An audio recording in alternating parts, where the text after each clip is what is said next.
23 days had passed since New Haven burned. 23 days since the Emperor sent his ultimatum to Earth. 7 days remained until his deadline.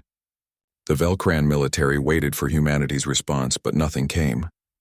No diplomatic messages, no fleet movements, no signs of surrender. Emperor Vextor grew impatient. He had expected the humans to beg for mercy by now. He had expected them to offer treaties and concessions. Instead, there was only silence. It bothered him, though he would never admit it out loud. High Commander Venkath was more worried. He ordered increased patrols throughout Velcran space. He told his ship captains to watch for any unusual activity. Scout ships were sent to monitor human colonies and military installations. They reported back with strange news. Everything appeared normal. Human ships went about their regular business. Colonies operated as usual. There were no signs of military preparation. This made Venkath even more nervous. Where was humanity's fleet? What were they planning? He brought his concerns to the Emperor, but Vextor dismissed him. The Emperor believed humans were paralyzed by fear. They had seen Velcran power and decided submission was their only option. The Emperor was wrong. 15 years earlier, Dr. Bora Choi had made a breakthrough. She was a quantum physics specialist working for Earth's military research division. She had been trying to solve a problem that had frustrated scientists for decades. How could a ship hide from sensors? Most stealth technology worked by absorbing or deflecting scanner beams. But those methods had limitations. A smart enemy could still detect the absence of a signal, the shadow where a ship should not be. Dr. Choi took a different approach. What if a ship did not just hide from sensors but made sensors ignore it completely? She developed quantum stealth technology. It worked by manipulating the quantum state of particles around a ship. Sensors would look at the space where the ship existed and register nothing. Not a shadow, not an absence, but literally nothing. The ship became invisible to every form of detection known to galactic science. The technology required enormous resources to build. Each ship needed special generators and quantum processors. Earth poured money and materials into the project in secret. Over 15 years, they built 47 ships equipped with this technology. They called it the Ghost Fleet. These ships were never meant to be revealed. They were humanity's ultimate insurance policy, a deterrent that would only be used if Earth faced an existential threat. The Velcran attack on New Haven changed that calculation. 5,731 dead children was more than a threat. It was an act of evil that demanded justice. Captain Jisoo Han stood on the bridge of the Silent Thunder. Her ship was one of the Ghost Fleet vessels. She had been given this command 3 years ago and had spent that time training her crew for missions she hoped would never come. Now the time had arrived. Her orders were clear. She was to take the Silent Thunder deep into Velcran space and destroy military outpost Theta 7. Intelligence had confirmed that the fleet responsible for bombing New Haven was stationed there. The ships that killed her son were sitting in that station and their crews thought they were safe.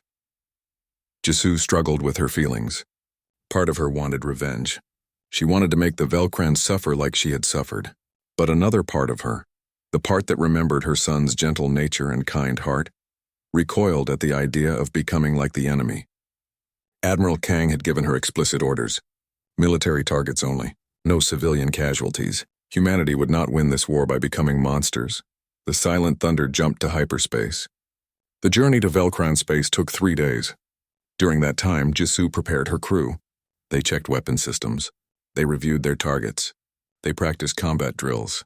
Everyone knew what was at stake. Most of them had lost someone on New Haven. They arrived at the edge of Velcran space without incident. The quantum stealth systems activated. From this moment on, they were ghosts. No sensor could find them. No scanner could track them. They could move through enemy territory like shadows. It took 2 more days to reach Theta 7. The outpost was a massive military installation, home to 17 warships and 3,000 Velcran soldiers. Defensive satellites surrounded it. Shield generators protected it. According to normal military thinking, attacking this base would require a fleet of at least 30 ships and would result in heavy casualties. The Silent Thunder approached alone and unseen.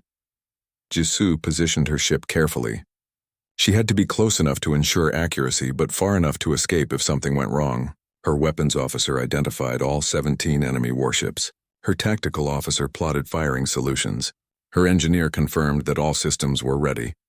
Jisoo took a deep breath. She thought about Junho. She thought about all the other children who would never grow up.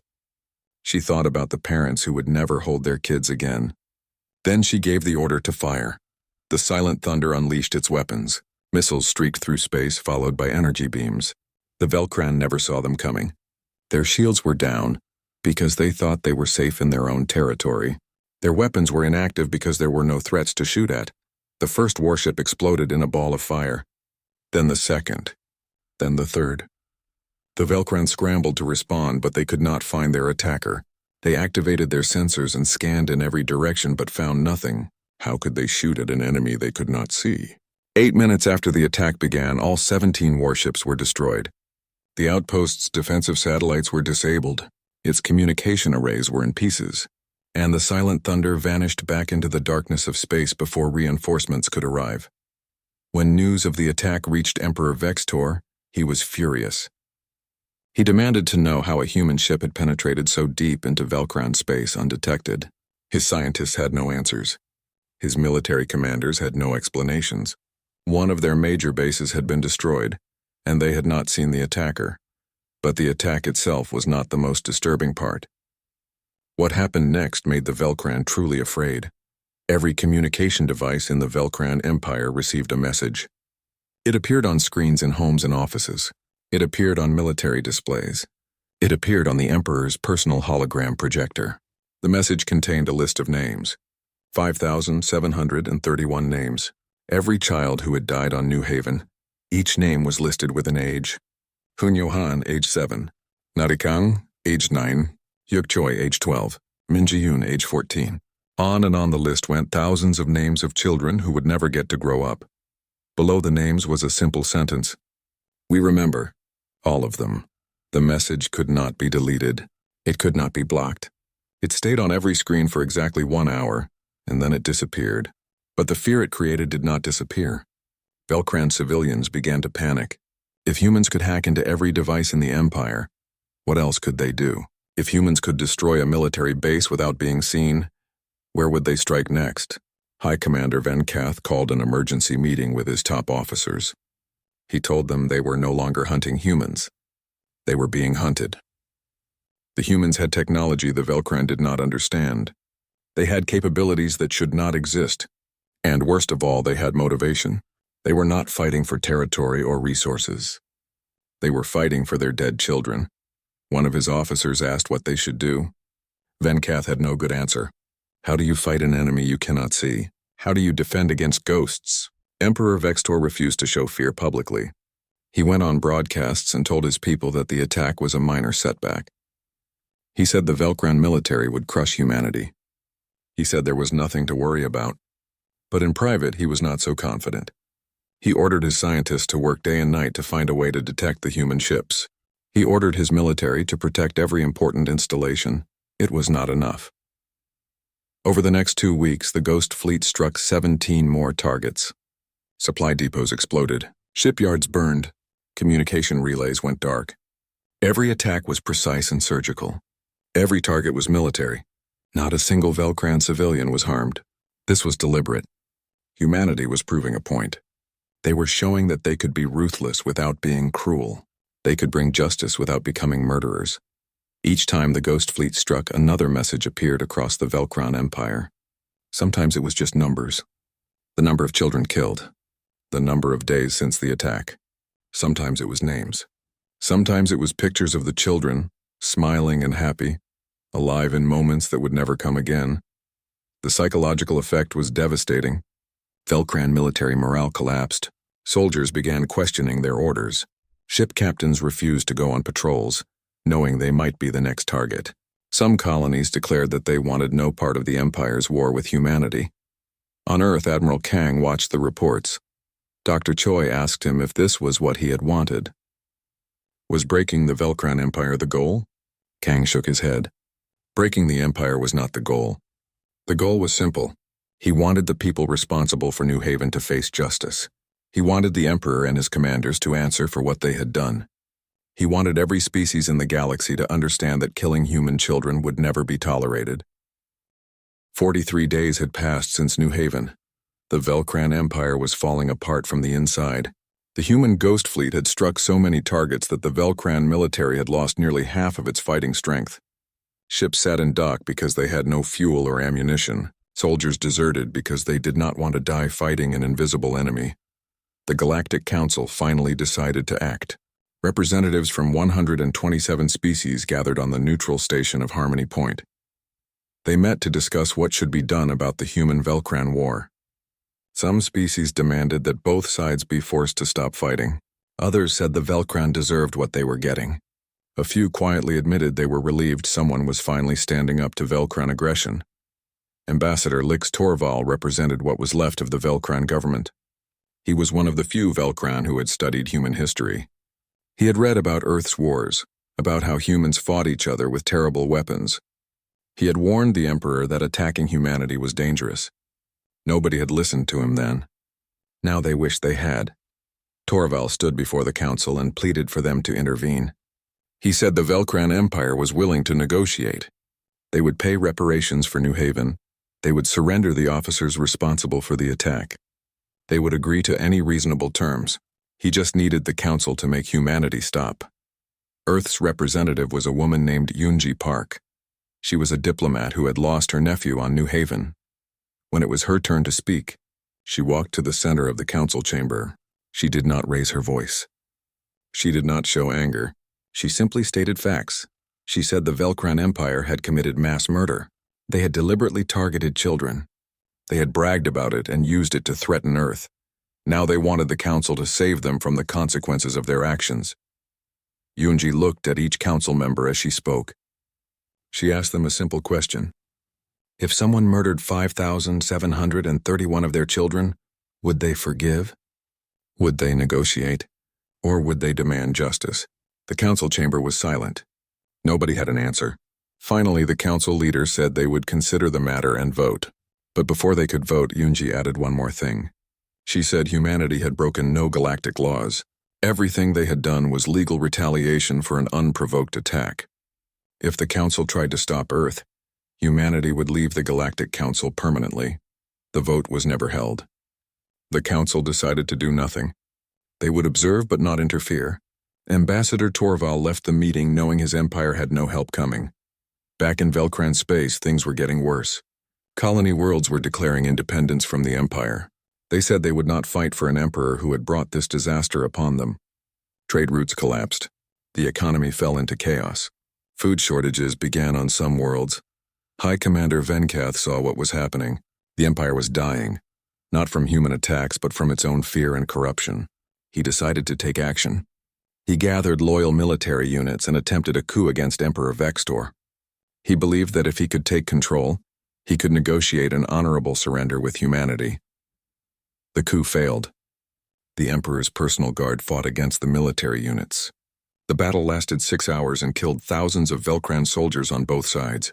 When it was over, Venkath was captured. Emperor Vextor had him publicly executed for treason. The Emperor declared that anyone who spoke of surrender would face the same fate. This act of desperation only made things worse. Military commanders who had been unsure about rebelling now saw that the Emperor was insane.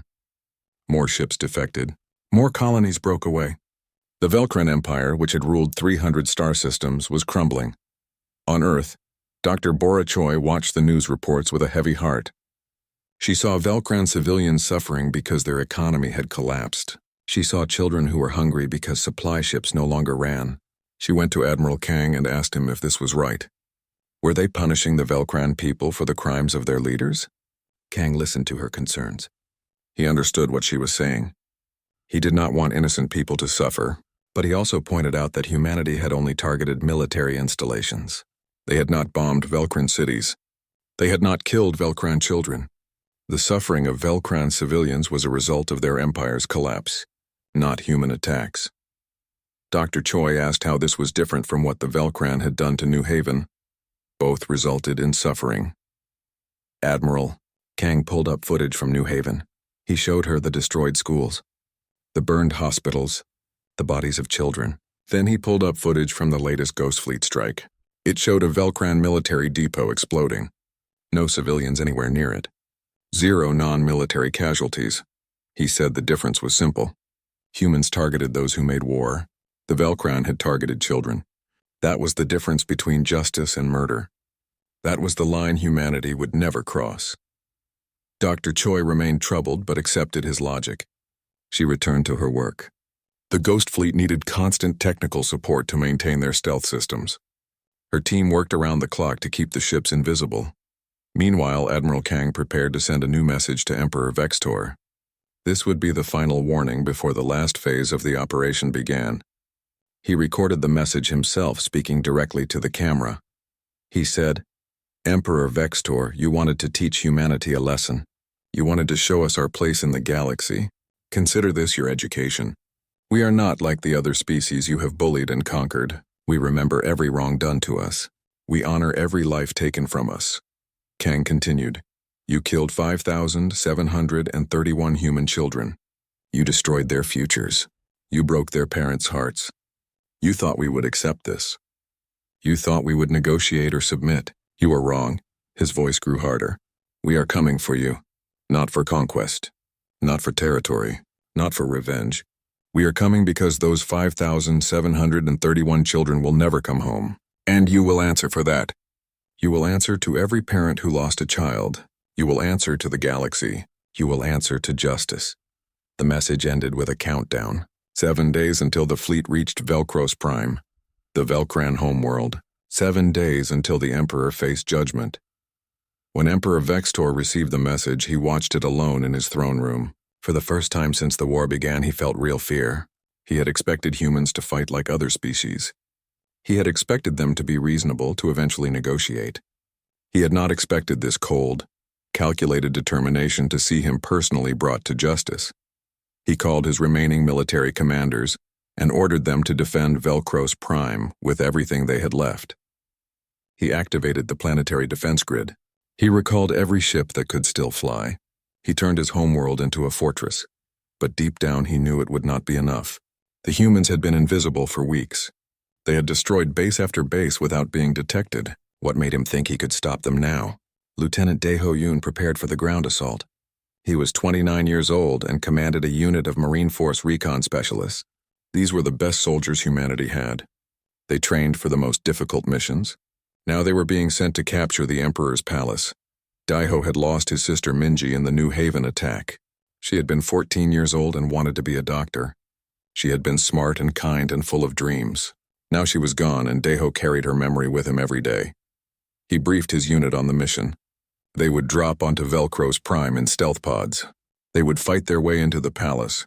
They would capture Emperor Vextor alive. This was critical. The Emperor had to face trial. He had to answer for his crimes publicly. A quick death was too easy. Justice required that he live to see the consequences of his actions. His soldiers listened carefully. They all understood the mission. Many of them had also lost people on New Haven. They wanted revenge, but they wanted justice more. They would follow their orders. They would not become monsters. They would prove that humanity could wage war with honor. Captain Jisoo Han stood on the bridge of the Silent Thunder. The entire Ghost Fleet had gathered at the edge of the Velcro system. 47 ships hung in the darkness of space, invisible to every sensor the Velcran had. They waited for Admiral Kang's order to begin the final attack. Jisoo looked at the picture she kept on her console. It showed her son Junho smiling and holding a toy spaceship. She had carried that picture through every battle. She would carry it to the end. The countdown reached 0. Admiral Kang gave the order. The Ghost Fleet moved forward, diving into the Velcro system like shadows descending on the light. The final battle was about to begin. The Emperor's judgment was at hand, and humanity would show the galaxy what happened when you murdered their children. Justice was no longer coming soon. Justice had arrived. The morning started like any other morning on New Haven. The sun rose over the green fields where farmers grew food for the colony. Children woke up in their beds, ate breakfast with their families, and got ready for school. Parents kissed them goodbye and went to work. Nobody knew that this would be the last normal day they would ever have. New Haven was a peaceful place. It sat on a planet in the Epsilon Eridani system, far from Earth but still close enough to feel like home. 180,000 people lived there. They had schools and hospitals and parks.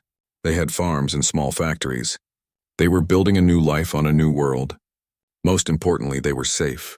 Or so they thought. At exactly 10 in the morning local time, the sky changed. Large ships appeared above the planet. They were not human ships. They belonged to the Velcran Empire, a powerful alien civilization that ruled 300 star systems. The ships were massive and dark, blocking out the sun in some places. The colony had almost no military defenses. New Haven was a civilian settlement. There were a few security officers, but they had simple weapons meant for keeping peace, not for fighting wars. When the Velcran ships arrived, the colony's leaders tried to communicate. They sent messages asking what the Velcran wanted. They offered to talk and negotiate. The Velcran did not answer with words. They answered with fire.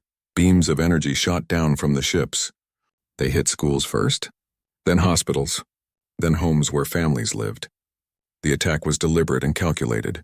The Velcran were not trying to destroy military targets because there were no military targets to destroy. They were trying to kill as many people as possible, especially children.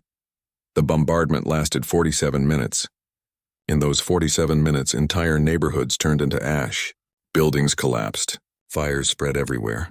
People ran and screamed and tried to find shelter, but there was nowhere safe to hide. The Velcran weapons were too powerful. When it was over, the Velcran ships left as suddenly as they had arrived. They did not send soldiers to occupy the planet. They did not make demands. They simply destroyed and left. Behind them, New Haven burned. Captain Jizu Han was 3 star systems away when she received the distress call. She commanded a ship called the Silent Thunder, and she had been delivering supplies to another colony. When the emergency message came through, her blood ran cold. New Haven was her home. Her husband Taejin lived there.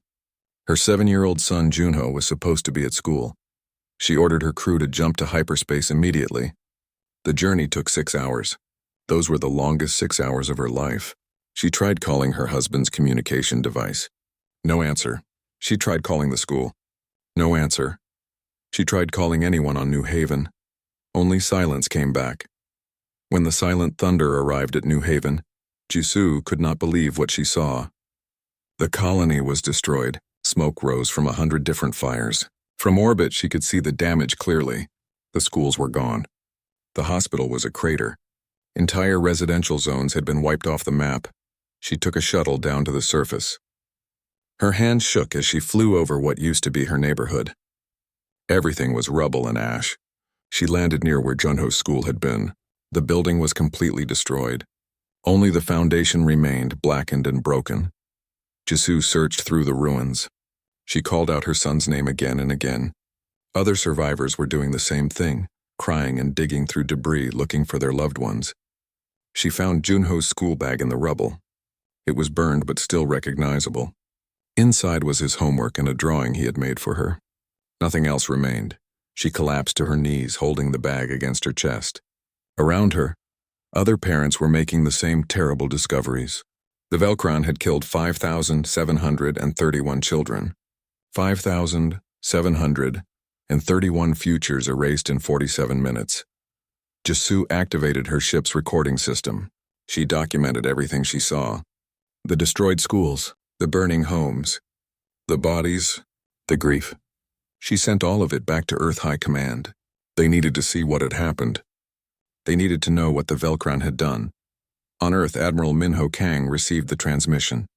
He was 54 years old and had served in the military for 3 decades. He had fought in wars before. He had seen death and destruction, but nothing had prepared him for what he saw in Jisoo's footage. Then he received the casualty list. He scrolled through the names of the dead, and his heart stopped when he found the name he was looking for. Kangnari, age 9, his daughter, his only child. She had been at school when the attack happened. Minho sat in his office for a long time, staring at his daughter's name on the screen. He did not cry. He did not scream. He simply sat there feeling something inside him change. Something cold and hard settled in his chest where his heart used to be. The United Earth Council held an emergency meeting. Leaders from every colony world attended via hologram. They discussed what to do. Some wanted to negotiate. Some wanted to send diplomats. Some wanted to appeal to the Galactic Council for help. Admiral Kang listened to all of them. Then he stood up and said just 4 words. Those 4 words changed everything. He said, "I have a plan. Earth declared a global period of mourning. Flags were lowered, services were held, but there were no public statements about revenge or retaliation. The government remained quiet. This confused many people. Some thought Earth was too afraid to fight back. Some thought the government did not care, they were wrong. Earth was not afraid. Earth was preparing. 3 days after the attack, Emperor Vextor of the Velcran Empire sent a message to Earth's government. He appeared on every screen, arrogant and confident. He said the attack on New Haven had been a lesson. He said humanity needed to learn its place in the galaxy. He demanded that Earth surrender 5 border territories and pay tribute to the Velcran Empire. He gave humanity 30 days to comply. If they refused, he promised to destroy more colonies. The Emperor expected Earth to beg. He expected them to negotiate or surrender. Every other species he had threatened had done exactly that. He saw humans as weak and primitive. He thought they would be easy to control. 72 hours after the Emperor's message, Earth sent a reply. Admiral Kang personally approved it. The message was broadcast on every Velcran communication frequency. It appeared on screens in every Velcran city, on every Velcran ship in every corner of their empire. The message contained just one word. Soon, Emperor Vextor laughed when he saw it. He thought it was a joke or a bluff. He called his advisors and military commanders together. They all agreed that humanity was posturing, trying to appear strong when they were actually terrified. But High Commander Venkath, the leader of the Velcran military, did not laugh. He had studied humans before. He knew their history. He knew about their wars on their home planet, how they had fought each other for thousands of years. He knew that humans were survivors. They were adaptable. They were dangerous when pushed too far. He told the Emperor they should prepare for a real fight. The Emperor dismissed his concerns. The Velcran Empire was powerful. They had the biggest fleet in the galaxy. What could one species of primitive humans possibly do? The High Commander did not argue further, but he quietly ordered his fleet to increase patrols and strengthen defenses. Something about that single word bothered him. Soon, it was not a threat. It was not a promise. It was a statement of fact. Soon, something was coming. On Earth, in a secret military facility deep underground, Admiral Kang stood before a massive holographic display. It showed the entire Velcran Empire, all 300 star systems. He was not alone. With him stood Dr. Bora Choi, the lead scientist of a project that had been hidden for 15 years. A project called Blackout. Dr. Choi looked at the display and then at the Admiral. She asked him if he was sure about this. Once they started, there would be no going back. The galaxy would never see humanity the same way again. Admiral Kang touched a button on his desk. A photo appeared on his screen. It was his daughter Nari, smiling at her 9th birthday party. She was wearing a paper crown and holding a piece of cake. She looked so happy. She looked so alive. He looked at Dr. Choi and said, "They killed 5,731 children. We will make sure they answer for every single one." Dr. Choi nodded. She activated the communication system and sent out a coded message. All across human space, 47 ships received the signal. These were not normal ships. They were the Ghost Fleet, invisible to every known sensor in the galaxy. They had been humanity's most closely guarded secret. Now they were about to become the Velcran Empire's worst nightmare. The message was simple. It contained coordinates, targets, and a timeline. It ended with the same word that had been sent to the Emperor. Soon. The war had not started yet. But it was coming. And when it arrived, the Velcran Empire would learn a hard truth. You could threaten humanity. You could fight humanity. You could even kill humans. But if you killed their children, there was no negotiation. There was no surrender. There was only justice, and justice was coming soon. 1 year had passed since the fall of the Velcran Empire. The galaxy looked different now.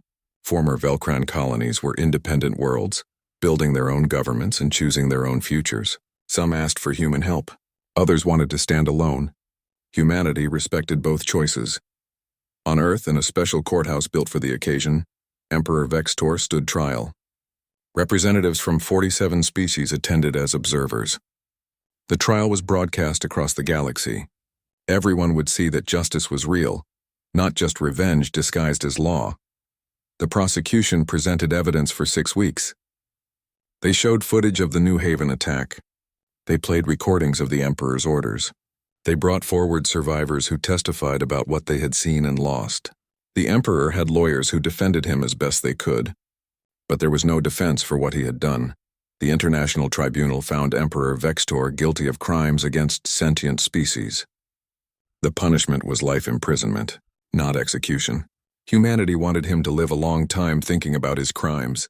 Death would be too easy. Living with guilt was the real punishment. When the verdict was announced, people across the galaxy had different reactions. Some thought the punishment was too light. Some thought it was too harsh. But most understood what humanity had done. They had proven that justice could exist even in war. They had shown that the strong could punish evil without becoming evil themselves. Captain Jisoo Han returned to New Haven 6 months after the trial. The colony was being rebuilt. New buildings stood where old ones had burned. Parks were replanted. Schools were reconstructed. But the colony would never forget what happened. In the center of the colony, they had built a memorial garden. 5,731 trees were planted, one for each child who died. Each tree had a small plaque with a name, an age, and a photo. Walking through the garden, you could see all the children. You could remember who they were.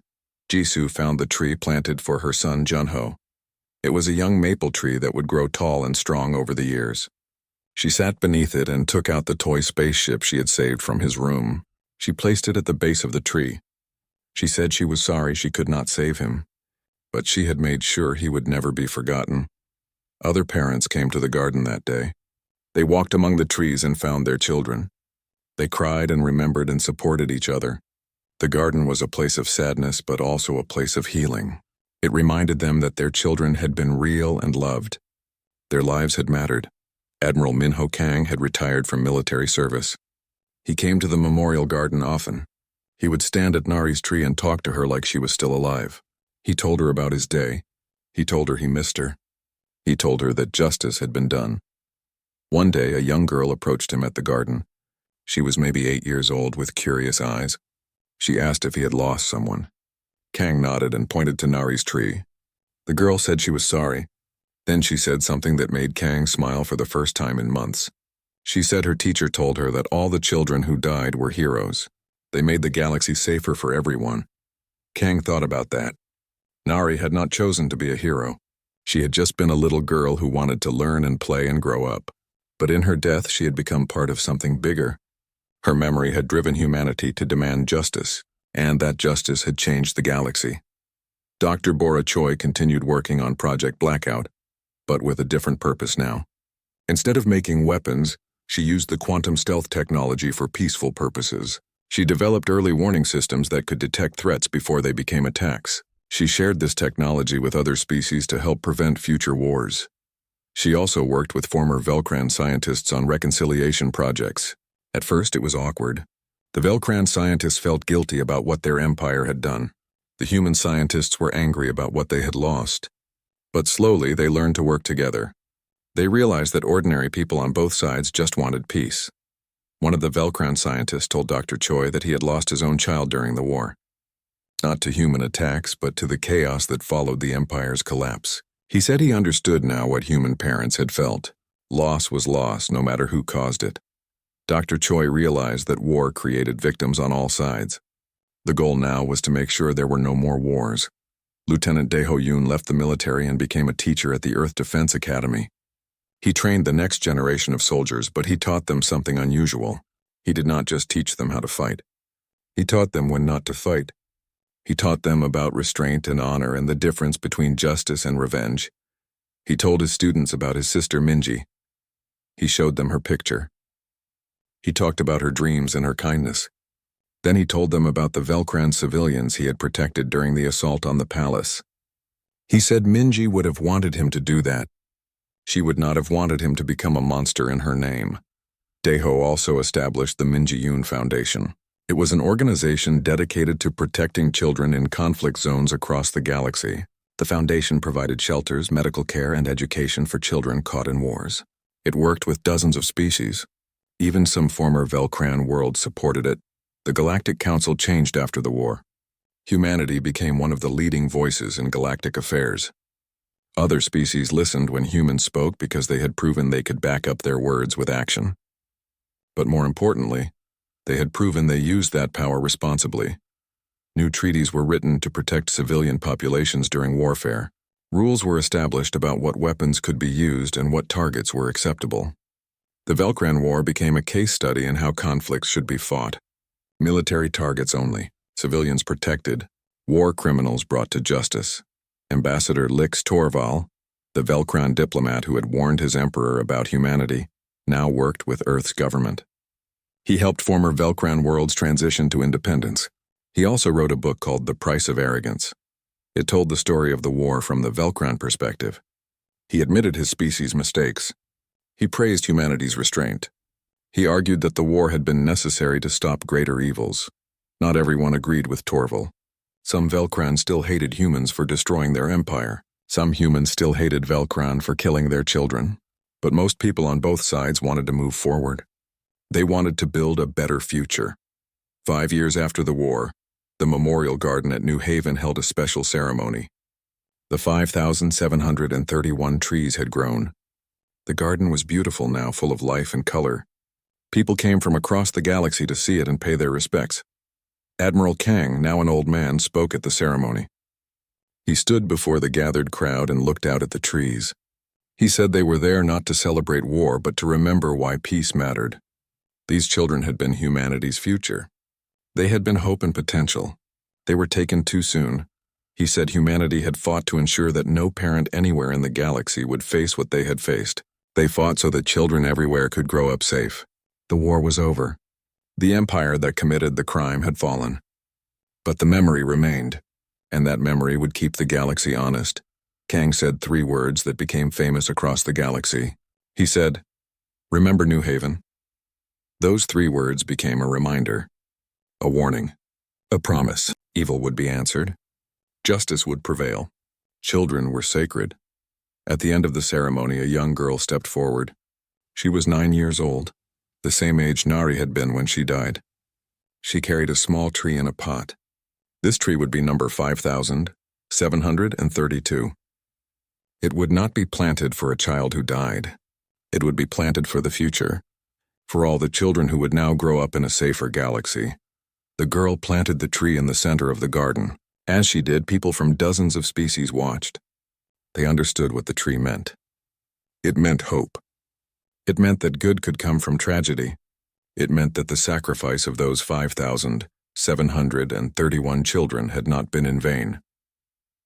That night, Captain Jisoo Han sat beneath Junho's tree and looked up at the stars. The galaxy looked the same as it always had, but she knew it was different. Humanity had changed it. They had shown that justice was possible, that evil could be punished without becoming evil, that the strong could protect the weak. She thought about the one-word message Admiral Kang had sent to the Emperor. Soon, it had been a promise, and humanity had kept that promise. They had come for the Emperor. They had brought him to justice. They had made sure the whole galaxy understood that human children were not to be harmed. Now there was a new promise. It was unspoken but understood by everyone. If anyone ever again tried to harm humanity's children, the response would be the same. Swift, certain, just. Humanity would come.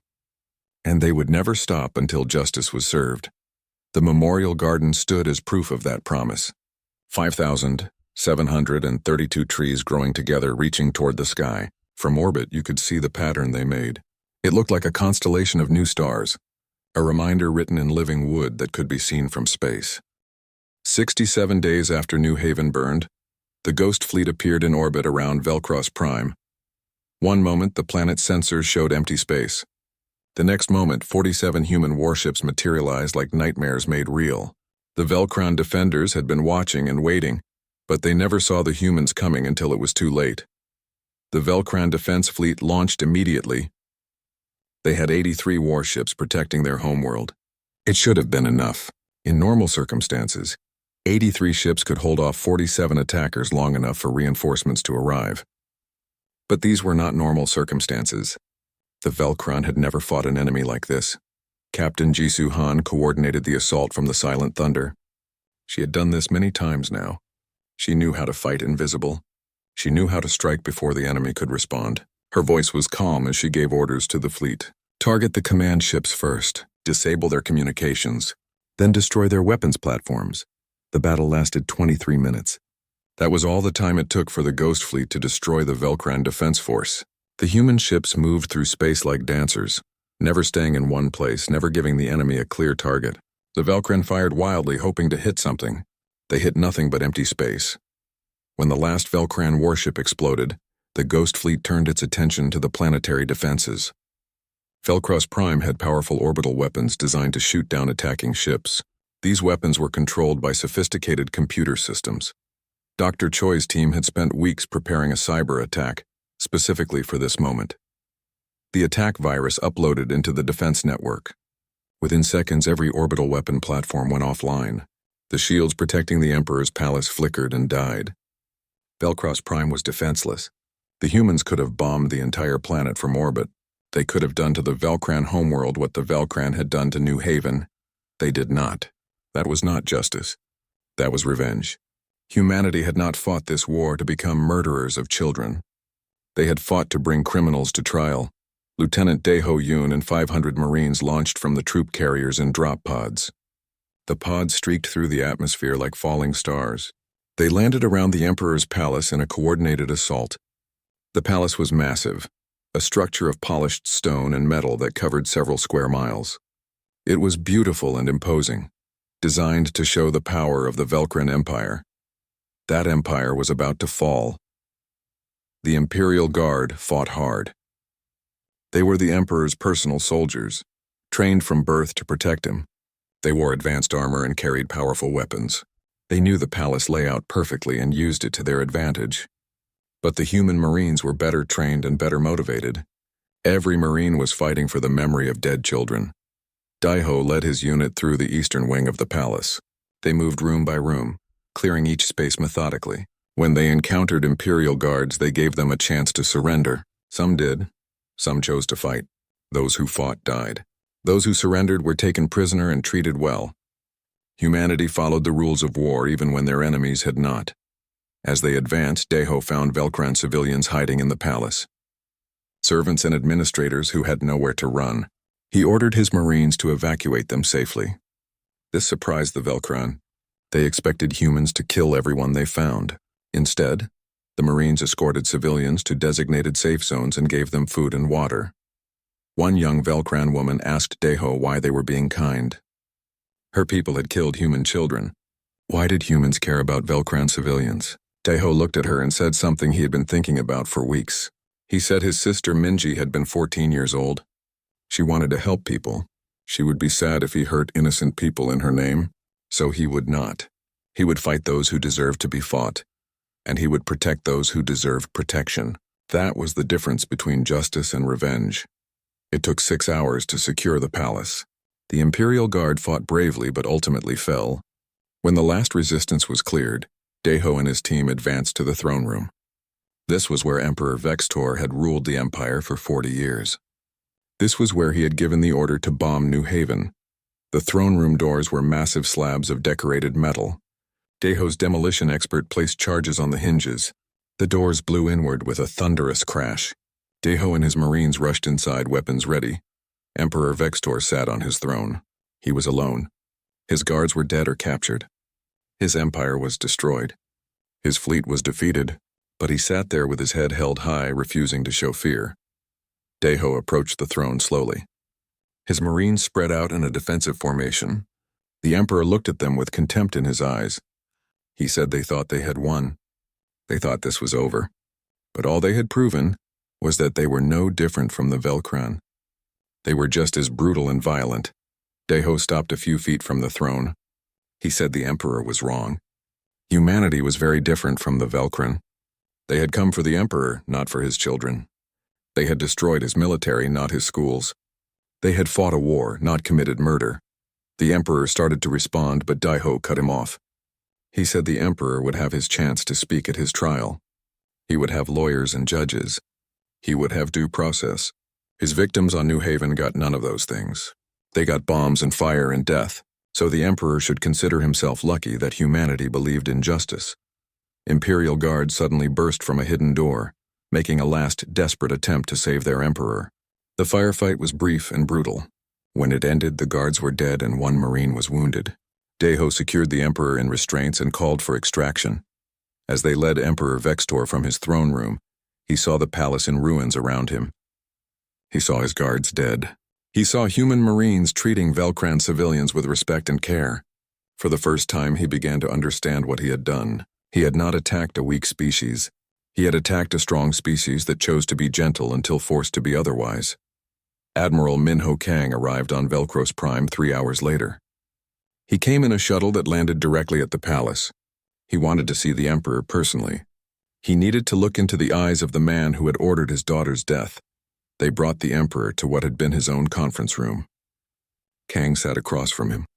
For a long moment, neither spoke. Then Kang pulled out a datapad and placed it on the table. He slid it across to the Emperor. The screen showed pictures. 5,731 pictures. Every child who had died on New Haven. The Emperor saw their faces. Their smiling faces in school photos and family pictures. He saw children playing and laughing and living. All those lives he had erased. Kang pointed to one picture. A girl with bright eyes and a big smile. He said that was his daughter, Nari. She was 9 years old. She loved books and wanted to be a teacher. She was good at math. She was kind to everyone. She was his entire world. Then Kang made the Emperor look at every picture, one by one. He made him see what he had done. These were not numbers. These were not statistics. These were individual children, each with names and families and dreams. The Emperor had killed them all. For the first time since the war began, Emperor Vexator showed emotion. His face twisted. His eyes filled with something that might have been regret or shame or fear. He looked away from the screen. He could not bear to see any more. Kang said the Emperor would see these faces again. At his trial. In his cell. In his dreams. He would never escape them. That was his punishment. He would live with what he had done. That evening, Admiral Kang broadcast a message to the entire galaxy. He spoke from the Emperor's throne room. Behind him, the throne sat empty. He said the Velcran Empire no longer existed. Its military was defeated. Its Emperor was in custody. The war was over. He said humanity had not wanted this war. They had only wanted to live in peace and raise their children. But the Velcran Empire had made peace impossible. They had murdered 5,731 children. They had believed humanity would accept this crime. Kang looked directly into the camera. He said humanity did not seek conquest. They did not want to rule other species. They only wanted one thing, justice. And today, justice had been served. Emperor Vextor would stand trial for his crimes. The galaxy would see that evil never goes unpunished. He ended with a warning. He said humanity hoped this war would be the last. They hoped other species would learn from the Velcran mistake. But if anyone else ever harmed human children, they would face the same fate as the Emperor. Humanity would come for them. And humanity never forgot. The message spread across the galaxy within hours. Every species received it and understood. Humanity was not to be threatened. Their children were not to be harmed. The price for crossing that line was total and absolute. On Velcros Prime, the human forces began organizing aid for Velcran civilians. They distributed food and medical supplies. They helped restore power and water to cities. They showed that humanity could be merciful in victory. The war was over. Now came the work of building a better future.